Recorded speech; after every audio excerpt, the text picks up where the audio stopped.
Hola a todos, ¿cómo están? Nos encontramos trabajando aquí en la segunda semana de la Cátedra Sujeto de la Educación.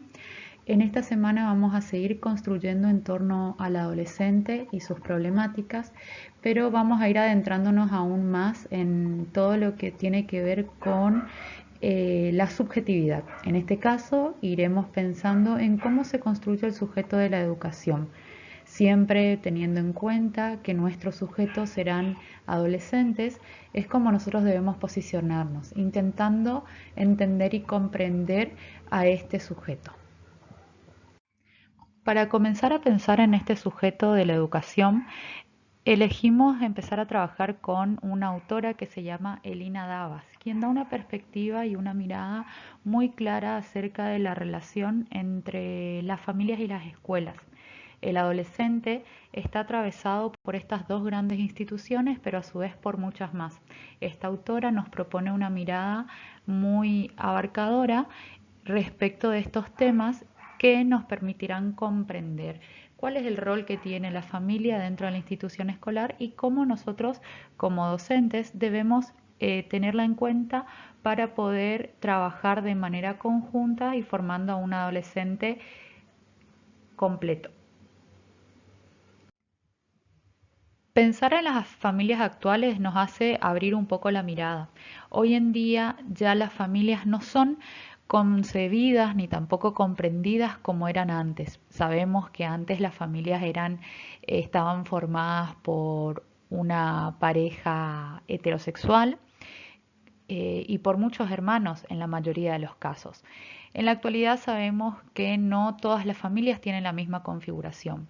En algunos casos tenemos familias monoparentales, es decir, donde hay solamente uno de los padres, y también tenemos la posibilidad de empezar a pensar en la actualidad que las familias pueden estar compuestas por personas del mismo sexo, es decir, parejas homosexuales. Nosotros desde la escuela tenemos que ir aprendiendo, entendiendo y comprendiendo estos nuevos modos de comprender y de ver a la familia. Estos nuevos modos de familia que hay y comenzar a trabajar con ellos para poder lograr lo que apuntamos, lo que buscamos, que es justamente la educación de los alumnos. Sabemos que hoy en día las familias tienen valores completamente diferentes entre sí. Cada una tiene una historia diferente, cada una se relaciona de una manera diferente al entorno, cada uno tiene una historia muy particular y todo esto hace que el valor que tenga la familia respecto de la escuela y de la educación sean completamente diferentes. Y es en esta gran diferencia en donde nosotros como docentes debemos aprovechar esta heterogeneidad y comenzar a pensar en esta nueva escuela, es lo que propone esta autora. ¿Sí? También dice que la relación que se establece dentro de la escuela con los distintos miembros de la familia son determinantes en el proceso de enseñanza-aprendizaje y también entiende de que las familias no están solamente atravesadas por la institución escuela, sino que están atravesadas por miles de instituciones más y conviven con miles de situaciones más que hacen que le den un valor determinado e importante a la escuela. Por eso es que muchas veces vemos estas diferencias que hay entre una familia y otra en el, por ejemplo, compromiso o eh, en la colaboración, ¿sí? ¿Pero por qué? Porque cada uno tiene su propia perspectiva respecto de la educación y de la escuela en general. Pero la escuela no es que surgió con esta abertura o con estas ideas que estamos hablando hace un momento, sino que surge como una necesidad. Esto ya lo habrán trabajado en otras materias, en pedagogía seguramente, en donde sabemos que hay una necesidad que viene de la mano del capitalismo y la revolución industrial, en donde todas las familias o todos los integrantes adultos de una familia tenían que salir a trabajar. En la mayoría de los casos también los niños eran los que salían a trabajar, pero cuando los niños eran muy pequeños esto no podría ser viable ya que la mano de obra de ellos no sería realmente útil. Es por ello que se crean las escuelas, ya que las iglesias, que eran las encargadas de cuidar y de sostener a estos niños mientras sus familias no estaban, no podía hacerlo por la gran cantidad de números de niños que quedaron sin los padres porque tuvieron que salir a trabajar.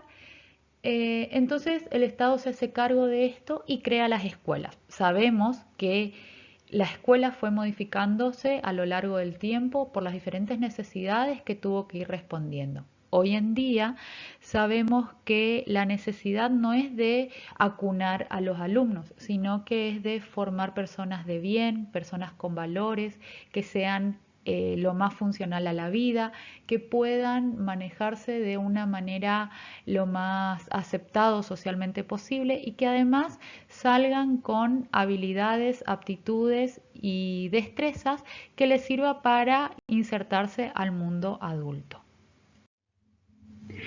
Luego de hacer este pequeño análisis, Elina Davas dice que la escuela y la familia tienen que compartir territorios. ¿Por qué? Porque entiende que la escuela no puede trabajar de manera aislada. La escuela no puede entenderse como algo separado de la familia, ni tampoco de ninguna de las instituciones que sabemos conforman una sociedad. Es decir, ni de la iglesia, ni de los bomberos, ni de la policía, ni de las instituciones judiciales, ni de ningún tipo de institución. Elina Davas entiende que la escuela tiene que trabajar como una forma de red, como que si fuese una tela de araña y que a partir de este sistema educativo se puedan llevar los cambios que se buscan en el entorno sociocultural. ¿Sí? Ella entiende que para que nosotros podamos desde la escuela hacer cambios, necesitamos que todos los agentes sociales estén involucrados. Además, entiende que estos son sumamente activos, importantes y determinantes a la hora de pensar en nuevas posibilidades. Desde esta mirada, entonces, podemos entender que la familia y la escuela deben interactuar constantemente para poder abrir un campo de significaciones diferentes de lo establecido, dice Elina Davas. Entonces, nosotros desde nuestro rol como docentes debemos abrirnos a estas familias, abrirnos a la sociedad y buscar que los cambios comiencen desde allí. Y solamente contando con el apoyo de las familias, nosotros podremos lograr cambios que sean realmente significativos y modificaciones en estas estructuras que quizás nos damos cuenta hoy en día con la pandemia, por ejemplo, que son obsoletos o que requieren de algunas pequeñas modificaciones o cambios. Ahora bien, luego de hacer un pequeño recorrido por la importancia que tiene la familia y la escuela en la formación del adolescente, nos encontramos con el autor Eduardo de la Barrera. Él nos propone pensar en las subjetividades contemporáneas. Como sabemos y como ya hemos ido trabajando, lo subjetivo es lo propio de cada uno de nosotros, que se distancia mucho de lo objetivo. Entonces, cada uno de nosotros tiene subjetividades completamente diferentes y que se encuentran marcadas por el entorno social y cultural. En la actualidad estamos en la época contemporánea y es por eso que podemos pensar en subjetividades contemporáneas. Esto no era así hasta 100 años atrás o hasta 50 años atrás y tampoco será de la misma manera aquí a unos años más. Este autor se basa en la propuesta de otro, quien es González Rey. Ellos proponen o piensan una nueva perspectiva acerca de la subjetividad. Si bien la subjetividad es algo que es propio, que me es propio, que nos es propio a cada uno de nosotros, que nos diferencia a unos de otros, ellos entienden que esto no es una construcción individual, sino que es puramente una construcción social. ¿Por qué? Porque dice que estos vínculos que nosotros establecemos desde los primeros momentos de vida con la familia nuclear primero y luego con los integrantes secundarios de la familia y las interacciones que vamos estableciendo con los grupos secundarios una vez que ingresamos a la escuela y hacemos todo tipo de actividades que cada niño, cada sujeto lo hace a lo largo de su vida, son determinantes a la hora de construir y constituir la subjetividad de cada uno de nosotros. Es por eso que dicen que es un doble proceso y simultáneo, en donde el sujeto es constructor, es decir, construye su propia subjetividad, pero a la vez es construido por las diferentes situaciones, las diferentes vivencias, los vínculos que se van estableciendo o que van estableciendo a lo largo de la vida. Por eso ellos vienen a dar una perspectiva mucho más amplia acerca de lo que es la subjetividad y decir, no solamente el sujeto se construye a sí mismo, sino que construye a los demás y es construido por otros. Sumado al anterior, decimos que un sujeto debe ser pensado de manera íntegra, teniendo en cuenta sus afectos, aptitudes, actitudes y motivaciones, sumergido en una práctica social con la que confronta, se define y redefine permanentemente. ¿Esto qué significa? Que tenemos que tener en cuenta absolutamente todos los elementos que conforman a un ser humano. Sabemos que las personas son seres biopsicosociales y espirituales, ¿sí? Entonces, no debemos perder de vista que todos estos elementos, más las cuestiones internas, así como cuestiones externas, son determinantes a la hora de formar nuestra propia subjetividad, es decir, nuestro propio yo o nuestra propia personalidad. Este autor también dice que en este atravesamiento de experiencia juega un papel central las emociones. Vieron cómo empezamos a darle un poco más de importancia a aquello que le sucede al sujeto y no solamente lo entendemos como algo biológico y como un elemento cíclico que va eh, cambiando a lo largo del tiempo, sino que es importante aquí las emociones, ya que están constantemente interactuando y haciendo que nosotros interactuemos de una manera determinada con los diferentes elementos que tenemos en nuestra vida. Y a la vez también dice que son motivantes del sujeto, es decir, que gracias a las emociones nosotros nos movemos. Siguiendo con la línea de este autor, así como le da mucha importancia a las emociones de un sujeto, también le da mucha importancia a la personalidad y al estudio de la personalidad. Porque él entiende que a partir del conocimiento de la personalidad de un sujeto, es decir, de los aspectos afectivos, emocionales, los volitivos, los fisiológicos y los morfológicos y los intelectuales, que es todo lo que compone a la personalidad, podemos llegar a comprender a cada sujeto que se encuentra dentro de una institución escolar. Él entiende que la personalidad es una organización dinámica, es decir, que es algo que va cambiando y que se va mutando, que se va modificando a lo largo de la vida y a lo largo de las diferentes experiencias que se viven. Y entiende que cada uno de los sujetos que están dentro de la educación tienen una personalidad diferente y en este entramado vincular se, se van modificando o se van intercambiando, transformando y redefiniendo constantemente las diferentes personalidades, formando así sujetos únicos e irrepetibles.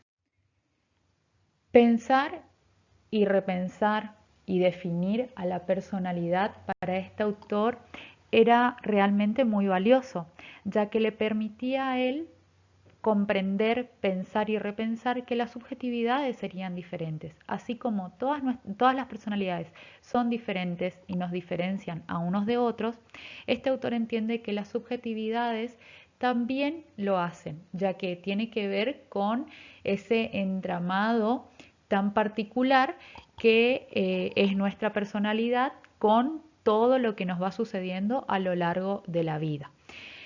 Y él habla o plantea, propone pensar en subjetividades contemporáneas, marcando una diferencia a las subjetividades que existían hasta hace un tiempo atrás.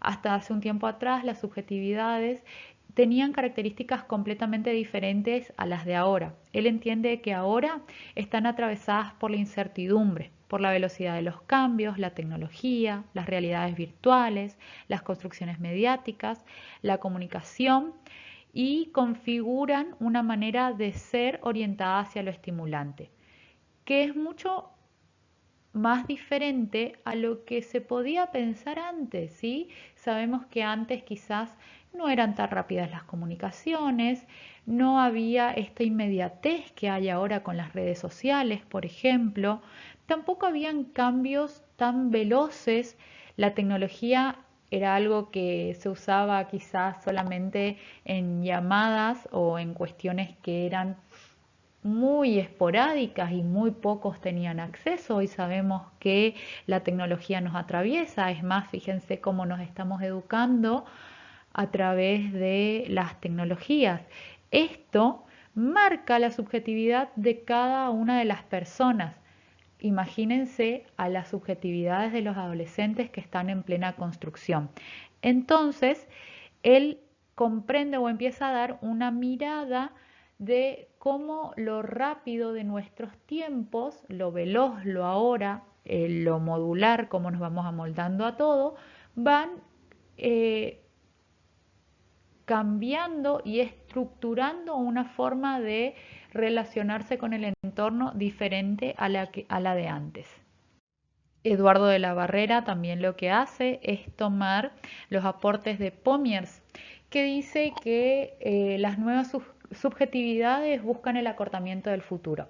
Si nos ponemos a pensar simplemente en las historias de Instagram o de WhatsApp de los estados, ¿sí? ¿Cuánto tiempo duran? Solamente 24 horas. Entonces es como que buscamos que todo se acorte, que sea todo más rápido, todo más veloz, todo ahora y cuanto antes.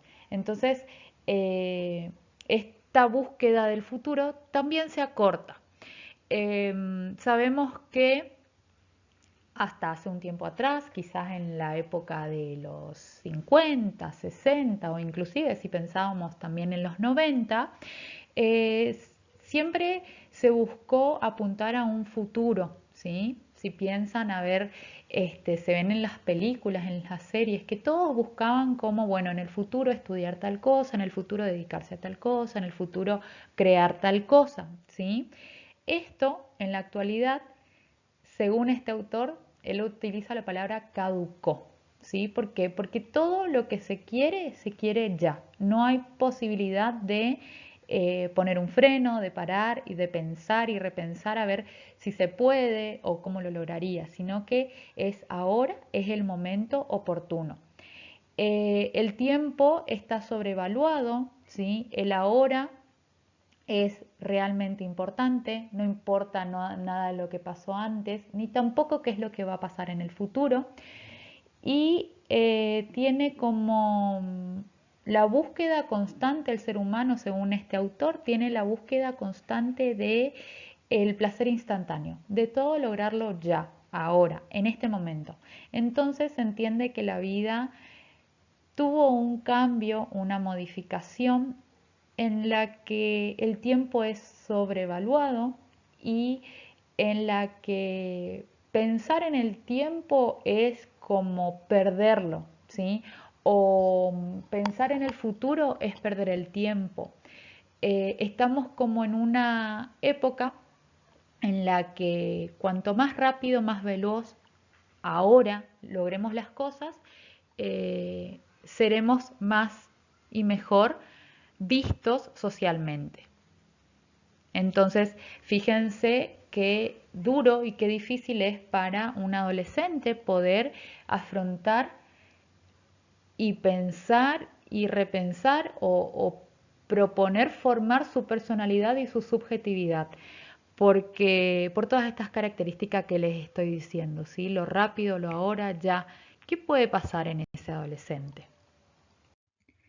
Y así, como todo cambia, como todo varía, como todo se modifica tan rápido, como estamos avasallados por el tiempo y por la mediatez y por todo lo rápido, es que nos damos cuenta de que la subjetividad nunca es la misma, que siempre se va modificando, así como lo planteaba este autor respecto a la personalidad. ¿Sí? La subjetividad está siempre abierta al devenir, no puede ser anclada, es decir, que siempre se va a ir modificando, nunca va a ser algo estático ni determinado. Entonces, pensar en que la subjetividad es la misma siempre y en los mismos actores es un error enorme. Y es ahí donde nosotros como docentes debemos pensar y repensar nuestras prácticas. Y si seguimos pensando y repensando en los adolescentes, nos encontramos con un autor que le da muchísima importancia a la adolescencia y más que nada a el aspecto futuro del adolescente. Esta pregunta que se hacen, ¿qué quiero ser? ¿Quién quiero ser? ¿Qué quiero lograr? Sergio Rascován es un pensador actual, muy actual y que constantemente está preguntándose, pensando y formulando nuevas ideas en torno al adolescente. Por eso vamos a trabajar con este material que se llama Entre adolescentes, jóvenes y adultos. Sergio Rascován propone que pensemos y que hagamos un cambio de mirada o una modificación en los paradigmas, que dejemos de pensar en paradigmas estáticos y que retrasan o que atrasan la comprensión del sujeto y que comencemos a pensar en un paradigma nuevo que le dé reconocimiento e importancia a lo cambiante, a lo dinámico, multidimensional y complejo. Y para ello, desde esta perspectiva, pensar en la constitución de la subjetividad. Es decir, propone dejar de pensar a una subjetividad estática, única y determinada, sino que viene a acompañar a lo que proponía el autor anterior, que decía que la subjetividad debía ser entendida como cada persona en el mundo la entiende y la comprende, ¿sí? Que es lo que nos diferencia. Sergio Rascován también habla de la identidad y la diferencia se articulan entre la construcción de la subjetividad, ya que siempre está en relación con otro y con el otro. Cuando pensamos o hablamos de la identidad, tenemos que saber que el adolescente se encuentra en pleno proceso de construcción de la misma. Para construir esta identidad entra en juego la relación con el otro, ese otro que viene a formar parte de su entorno familiar, su entorno de amigos, su entorno social y cultural, es decir, su entorno vincular.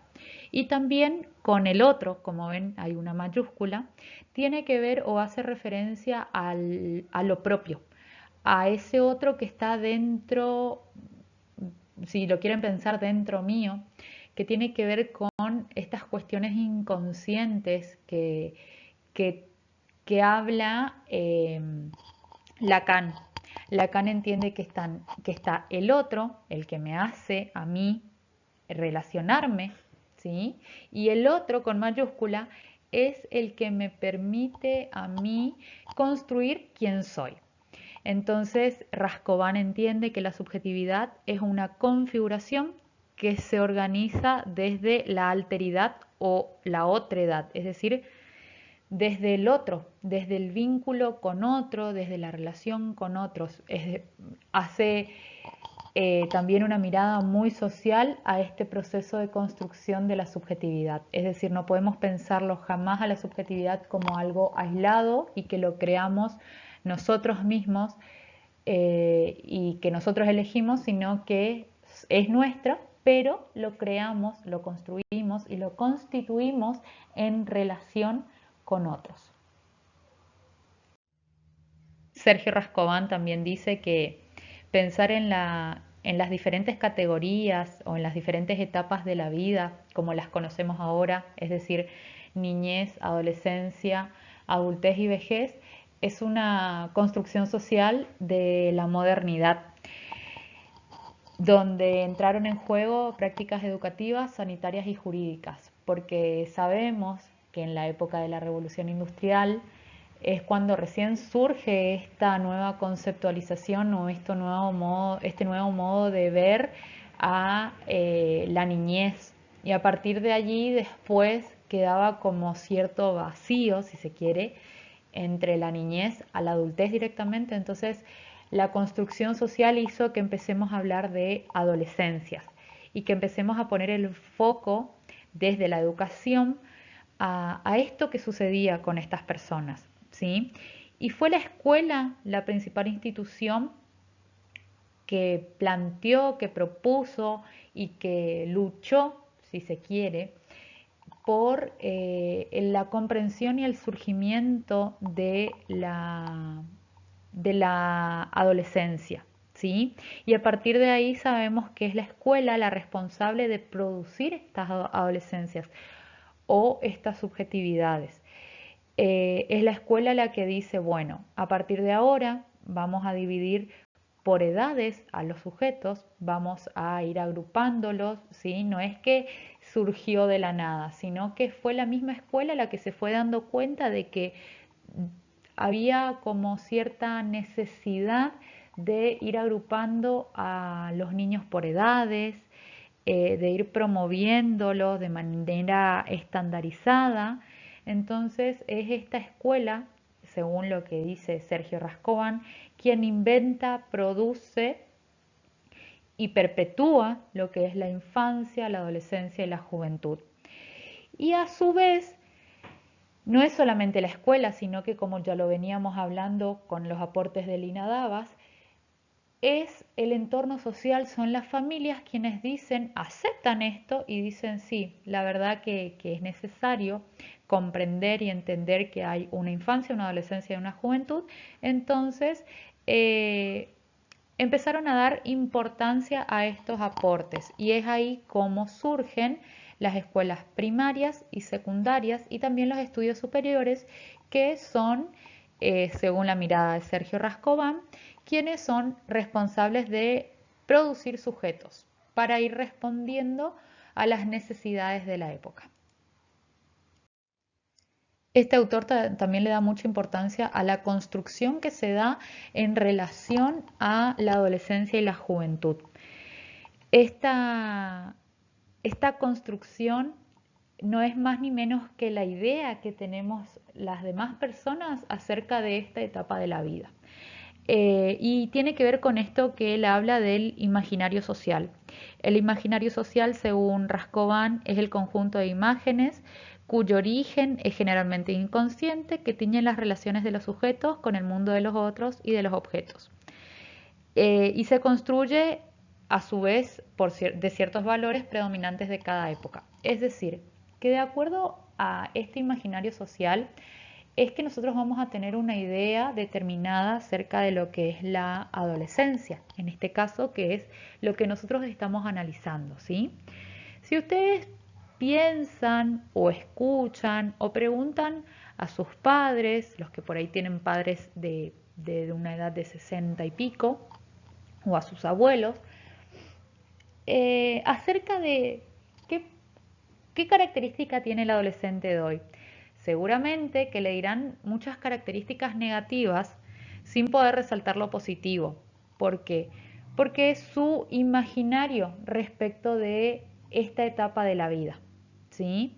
Cada uno que va atravesando, que se ve atravesado por las diferentes situaciones, va a tener una imagen determinada de lo que sea, ¿sí? En este caso de la adolescencia.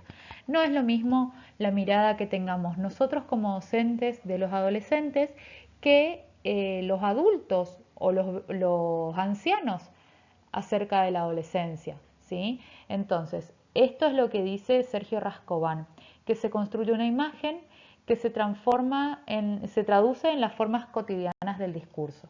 Es decir, que nosotros imaginamos a ese sujeto y a partir de eso que nosotros imaginamos, nosotros vamos estableciendo un discurso.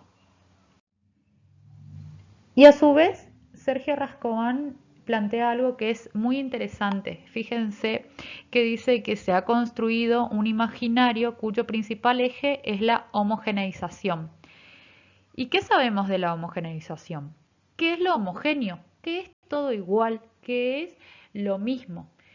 Y sabemos, por lo que venimos trabajando con los demás autores, que esto no es así, que cada uno tiene una personalidad y una subjetividad completamente diferente, que nos hace y que los hace únicos e irrepetibles.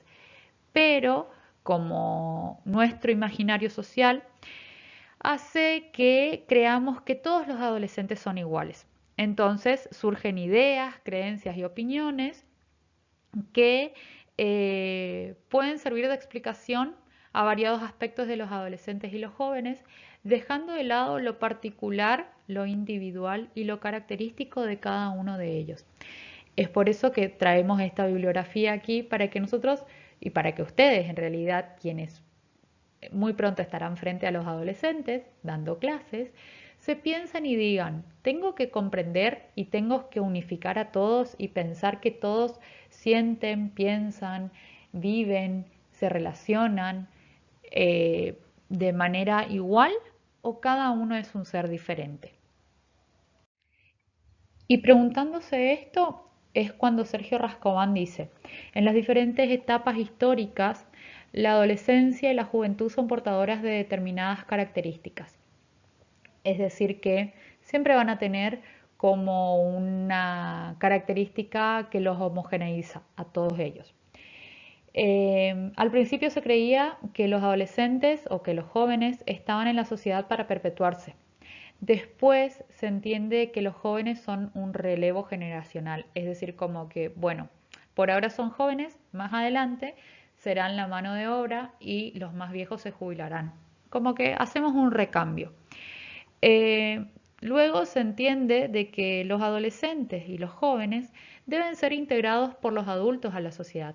No es que son algo que viene a perpetuar o algo que viene a ser como un cambio, sino que también necesitan de su espacio, también necesitan de su lugar, también necesitan de su propio ser, explotar lo que son, lo que sienten, ¿sí? Sus habilidades, sus aptitudes. Entonces comienza a ver como un cambio en la mirada y decir, bueno, tengo al joven, tengo al adolescente, lo tengo que incluir al entorno social. Y luego es cuando surge esta idea de que los adolescentes se adapten con sus capacidades y potencialidades.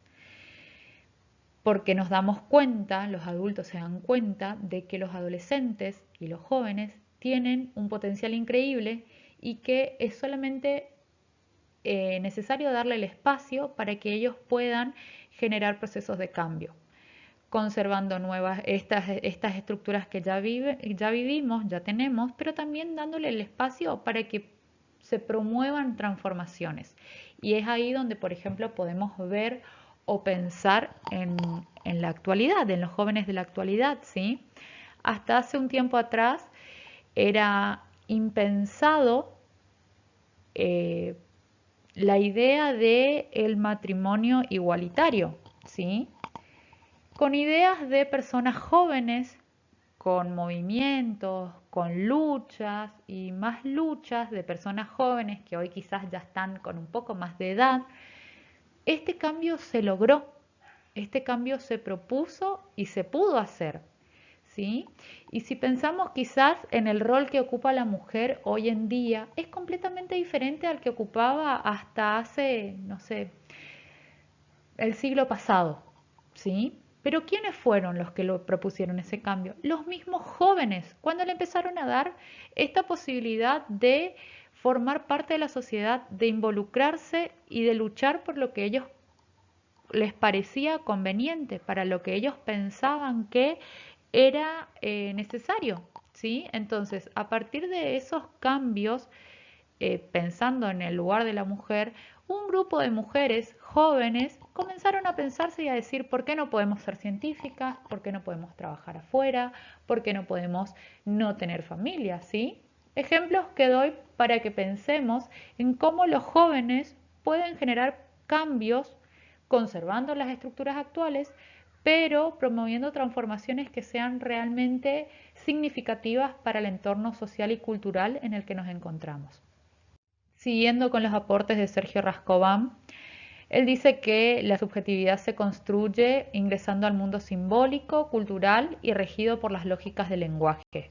Le da mucha importancia al significado que tienen las cosas, también a lo cultural, a este establecimiento de relaciones, de vínculos que tenemos todos con otros, y al lenguaje, cómo las palabras nos dan cierto lugar, cierto poder. Y a partir de ahí, de esos tres elementos, se va construyendo la subjetividad del ser humano. Eh, Él entiende también, le da mucha importancia a todo lo que tiene que ver con lo social, pero incluye a todas las demás instituciones, que quizás los demás autores con los que venimos trabajando no hablaban de las instituciones, sino que hablaban de otros.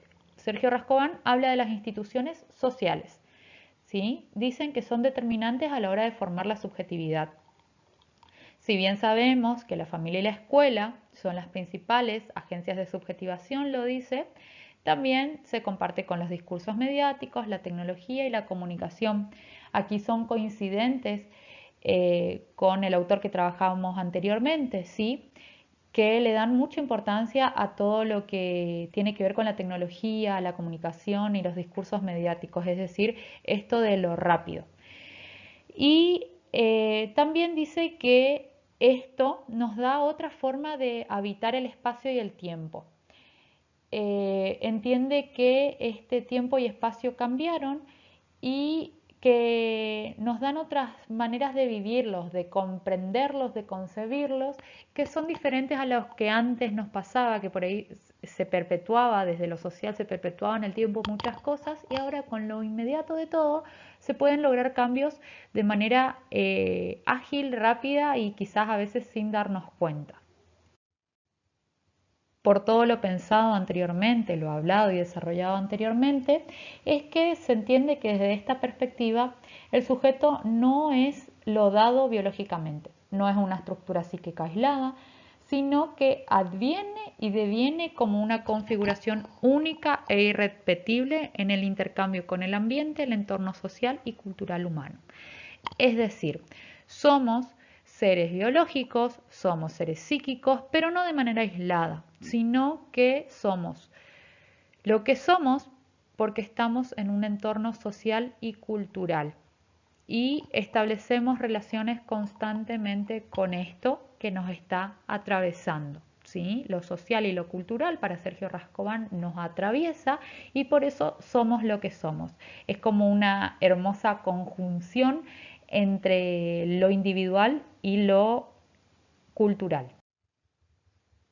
Siguiendo con esta línea o con este pensamiento de el adolescente, nos encontramos con que el adolescente está en una situación pujante, como en un tira y afloje entre la búsqueda de la autonomía y la necesidad de sostén.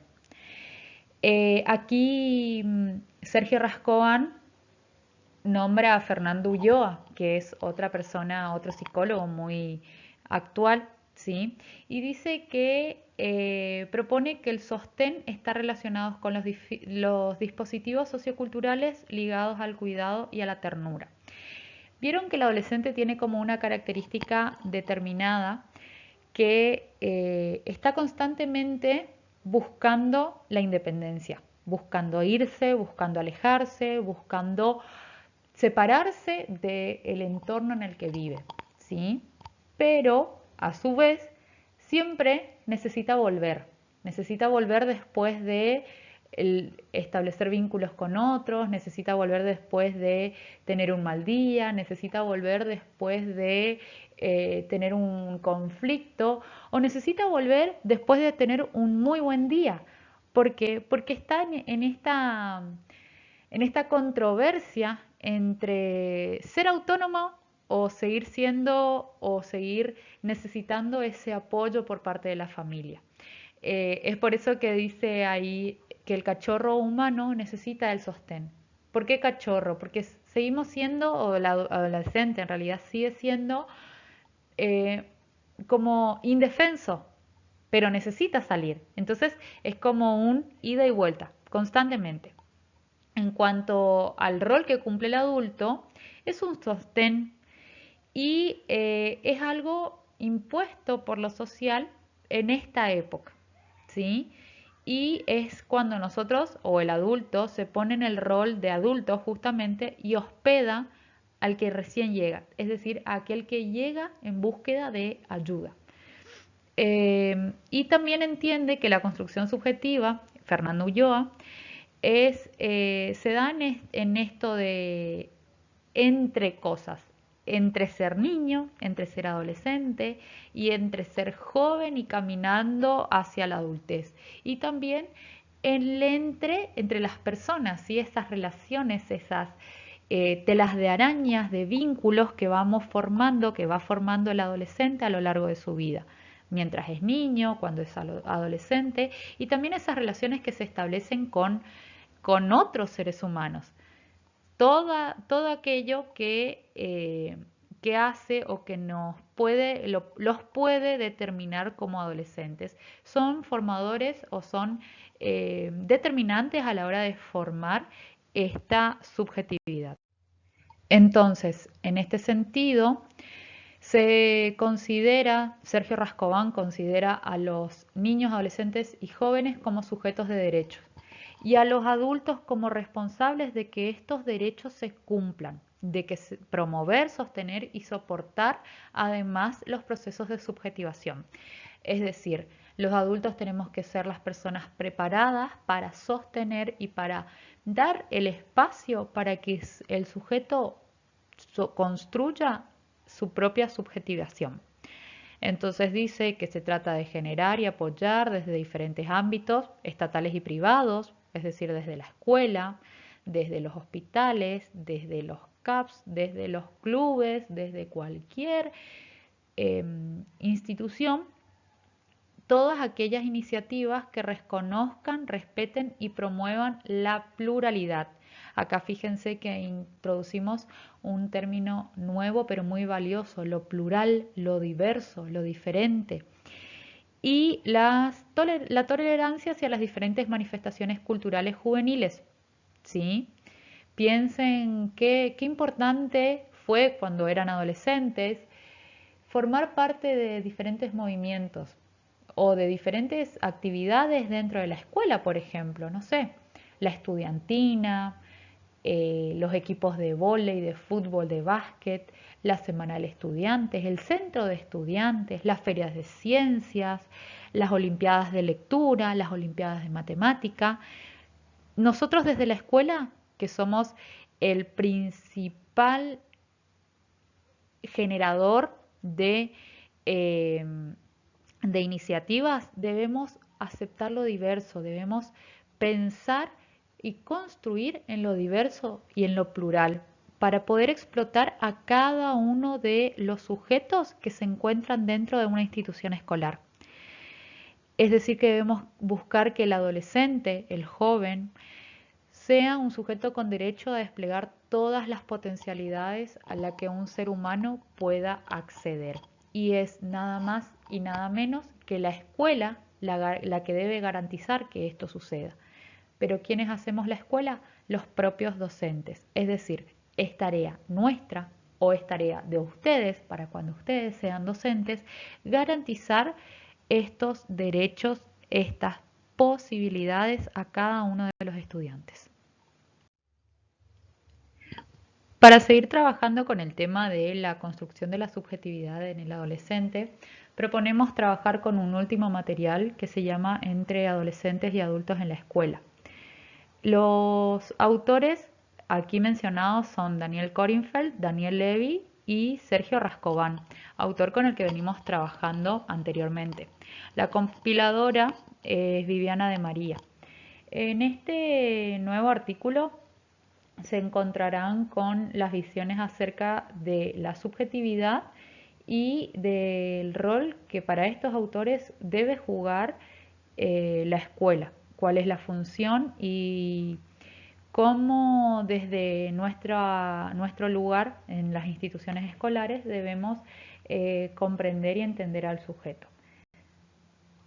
Seguimos trabajando justamente con la propuesta de Sergio Rascobán, pero no voy a volver a repasar todo lo que ya fuimos hablando de cómo entiende al adolescente y al proceso de la construcción de la subjetividad, sino que vamos a ir directamente a cómo él piensa a la educación en este proceso.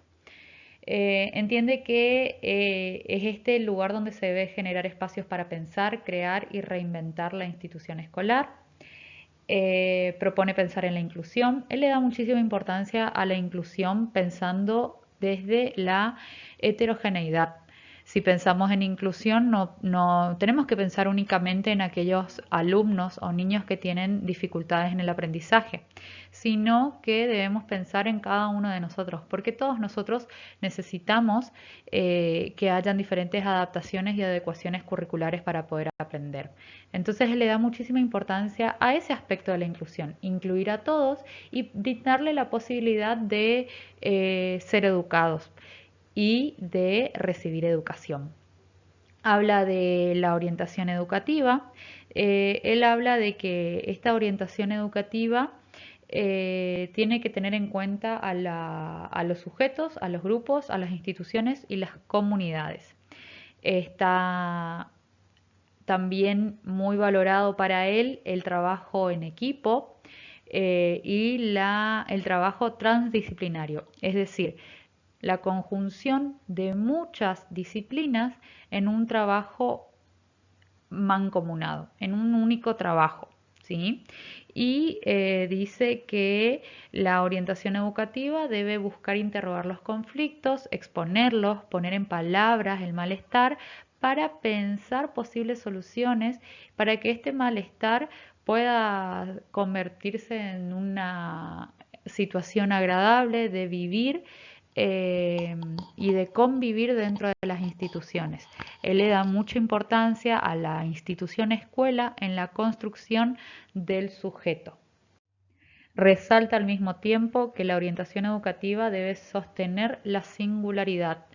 Fíjense, es pensar en que cada ser humano es único, irrepetible e inigualable, que no pueden haber dos sujetos iguales. Entonces, él defiende esta característica que tenemos todos los seres humanos y propone trabajar con el protagonismo, trabajar desde esa singularidad también en los grupos y en las instituciones, es decir, pensar en explotar, en disfrutar, en vivir, en potencializar cada una de las características y habilidades que tiene el ser humano para que pueda construirse a sí mismo constantemente. Y siempre que hay problemas, poder superarlo de acuerdo a las propias características personales que tiene cada uno de los seres humanos.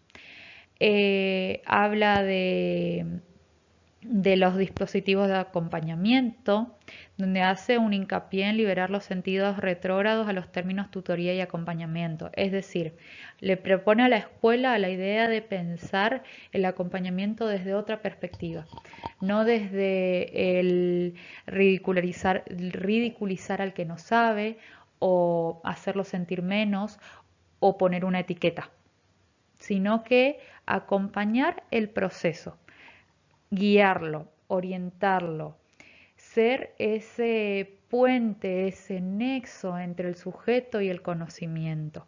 Y fíjense si esto no es necesario para el logro de todos los seres humanos, ¿sí? Para el conocimiento, la construcción del conocimiento de todos los seres humanos. Por eso les decía que pensar en inclusión no es solamente pensar en aquellas personas que tienen dificultades en el aprendizaje, sino que es pensar en cada ser humano que está dentro de una escuela.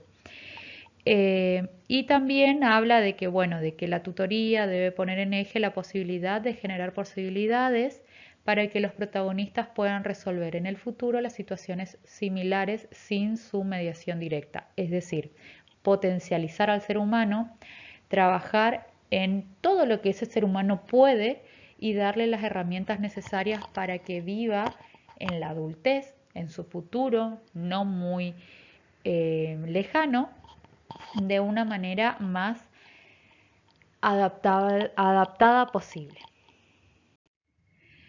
Este autor también piensa en la implementación de procesos de acompañamientos entendidas como formas de ejercer la hospitalidad, de promover la seguridad, de estimular la sociabilidad en el conjunto de experiencias pedagógicas como ámbito de encuentro interpersonal. Fíjense cuán importante, cuán abarcadora y holística es su mirada. Él no apunta únicamente a que el sujeto sepa ciencias, lengua, matemática, historia y biología, sino que lo que apunta a él es que el sujeto pueda adaptarse de manera correcta al entorno en el que viva, que pueda adueñarse de miles y múltiples herramientas para utilizarlos cada vez que sea necesario. No es solamente sostener y contener al alumno, sino que es darle la posibilidad de ser un adulto lo más adaptado posible a su entorno. Y fíjese también que él entiende que el sistema educativo debe recibir, transitar y que hacer egresar a los estudiantes, pero no desde una mirada de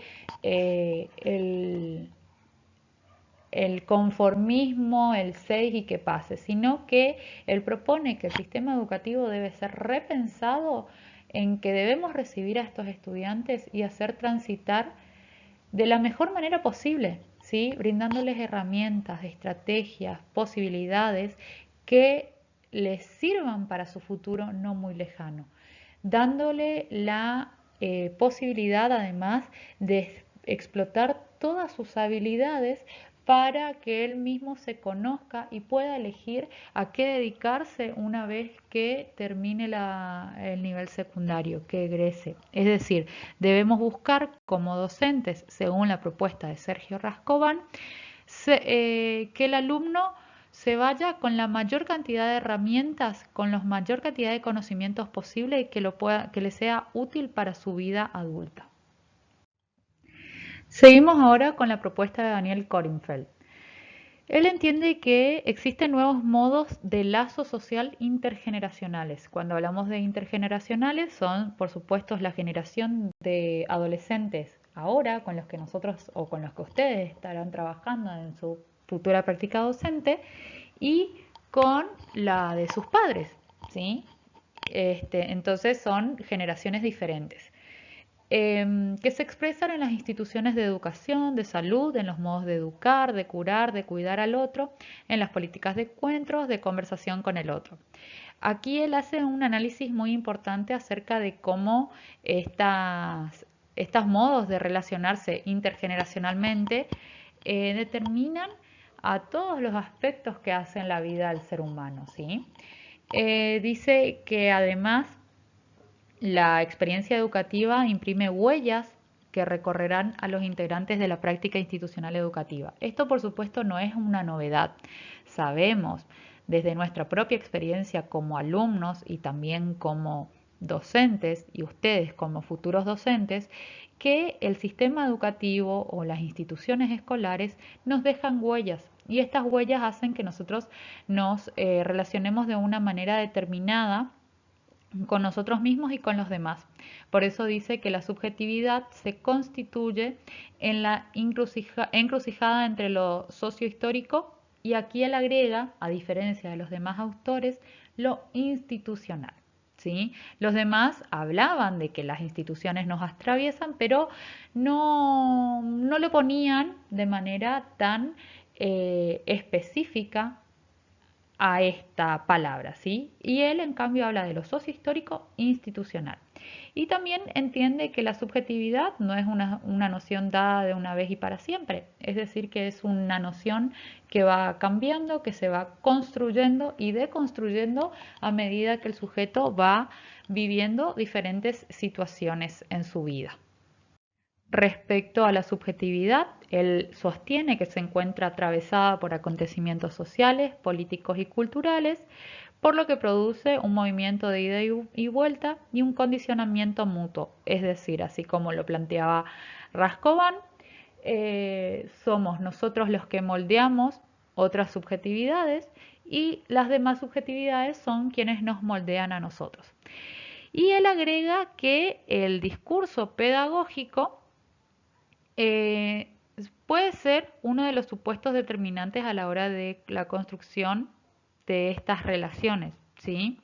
Una es la subjetividad del alumno, otra es la mutua afectación del lazo pedagógico. Cuando hablamos lazo pedagógico es el proceso de enseñanza-aprendizaje, los límites de saber sobre lo subjetivo y la institución como productora de subjetividad. Fíjense que él hace un análisis muy profundo, esto lo tendrán que complementar con la lectura, por supuesto, acerca de cómo la institución juega un rol importante, la institución educativa en este caso juega un rol importante en la construcción de la subjetividad del adolescente. Y por último nos encontramos con los aportes de Daniel Levy. Él inserta la idea y trae a la reflexión la construcción y constitución de las subjetividades en la era digital. Es quizás uno de los que le dan más importancia a todo lo que tiene que ver con las TIC. Entiende que el núcleo central, al igual que uno de los primeros autores que trabajamos, habla de la velocidad, la inmediatez, la instantaneidad y la simultaneidad y fluidez. Fíjense que son características propias de nuestra época. Si no, piensen, por ejemplo, un nuevo ejemplo que les voy a dar, los audios de WhatsApp. Vieron que los podemos acelerar, podemos escucharlos en tono normal o los podemos acelerar. ¿Sí? Fíjense cómo esto nos determina y cómo esto determinará a un adolescente que está construyendo su propia personalidad, ¿sí? O su subjetividad. Igualmente, él ve que es muy valioso y enriquecedor la posibilidad de pensar cómo estas tecnologías influyen en la cuestión humana, ¿sí? ¿Qué valor le da? ¿Qué de positivo tiene? ¿Qué cuestiones agradables tiene el sujeto? Por ejemplo, pensemos en la posibilidad de conocer otras partes del mundo, de estar conectados, de conocer otras culturas. Esto es muy valioso para la construcción de la subjetividad de cada ser humano, ¿sí? Entonces, no siempre todo es negativo. Y Daniel Levy dice que con el ingreso de las herramientas digitales se abre una nueva perspectiva respecto del modo de relacionarse de los seres humanos, ¿sí? Las relaciones quizás son más espontáneas, son más rápidas, pero también son menos presentes, ¿sí? Entonces hubo un cambio de comprender al otro, un cambio en cómo miramos al otro, hubo un cambio de paradigma en general por esto de insertar a la tecnología en nuestras vidas y hacerlas parte. Al mismo tiempo, nos invita a reflexionar acerca del nuevo lugar del mundo adulto frente a los nacidos en la era virtual. Piensen qué diferente que seremos nosotros mismos, ¿sí? Con los chicos que nacen hoy en día, ¿sí? Que nacen y están motivados, están incentivados por las pantallas. Cuando nosotros tuvimos contacto con las pantallas mucho tiempo después de establecer ciertas relaciones y vínculos con el entorno, ¿sí? ¿Cuánto de diferente puede ser y qué pros y qué contra tendrá esto? Entonces, él nos invita a pensar en esto. Y bueno, también él resalta que a partir de esta inserción de la tecnología en la vida, los jóvenes tienen como la capacidad de ensayo y error para todo lo que tiene que ver con el trabajo, ¿sí? Y tienen menos miedo a los fracasos. Cuestión que no sucedía o que no sucede con los adultos, que tienen como más desarrollada la cuestión lógica deductiva. Es decir, el adulto va a pensar más, va a analizar, va a ver las opciones que tiene, y en cambio el adolescente o los jóvenes lo que irán van a hacer y después van a medir las consecuencias de su decisión, si le salió bien o si le salió mal. Esto no significa que esté bien o mal, simplemente estoy trayendo ejemplos para el análisis. Y otra cosa que, que él le da mucha importancia es que la subjetividad adulta también deja huella en la construcción de la subjetividad del adolescente. Y viceversa, es decir, la construcción de la subjetividad del adolescente nos deja huella a las personas adultas en nuestra construcción de la subjetividad. Y así como él propone una perspectiva respecto de la construcción de la subjetividad un tanto diferente a lo que veníamos trabajando, ya que incluye a las TICs, también tiene una perspectiva diferente respecto del rol que cumple el docente dentro de la escuela. Él entiende que el docente dentro del aula resignifica el para qué de la institución educativa y desmitifica los alcances de las TIC dentro del espacio educativo. Él entiende también que la relación del docente y alumno ya no está basada en la autoridad que antes tenían los docentes, es decir, que antes tenían esa capacidad de transmitir absolutamente todos los conocimientos. Hoy en día sabemos que no es así y que el estudiante puede conocer algunas cuestiones que sean de su interés gracias a la mediación de las TICs. También él propone que la educación o la escena escolar debe dar la posibilidad a los docentes de construir un lazo pedagógico donde ambos tengan un papel importante mediados por las TIC, ¿sí? Donde el docente y el alumno o el aprendiz, como él utiliza la palabra, ya que no es un alumno, ambos puedan ser partícipes de este proceso de enseñanza-aprendizaje, de esta construcción, ya que como sabemos muchas veces sucede de que los alumnos tienen más conocimientos acerca de las TIC que los docentes, pero los docentes pueden ir orientando y guiando la búsqueda y la solución de los diferentes problemas que pasan, que surgen en el aula o en la ciencia que se está dedicando este docente para que el alumno pueda apropiarse de los conocimientos necesarios. Daniel Levy también dice que el profesional del aula puede imaginarse descentrado del lugar único de conocimientos, convirtiéndose en un facilitador de los procesos de aprendizaje. Es decir, ya no ser el único que conoce y que posee todo el conocimiento, sino que ir construyendo juntos y tomando este rol activo el alumno, ¿sí?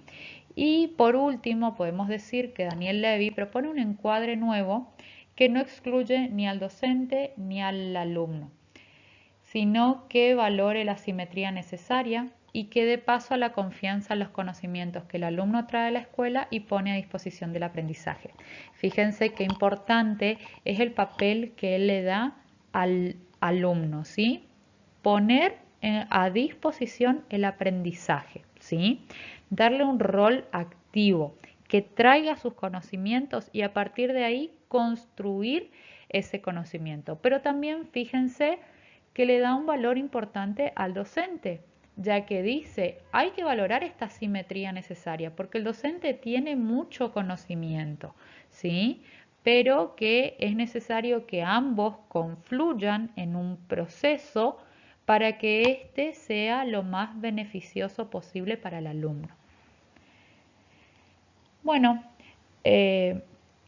con esto terminamos o en realidad comenzamos a pensar cuán compleja es la construcción de la subjetividad del adolescente, que es nuestro sujeto de la educación. Así que les propongo a que sigan profundizando las lecturas. Cualquier duda o consulta, estamos nosotras para responderlas y para seguir aprendiendo.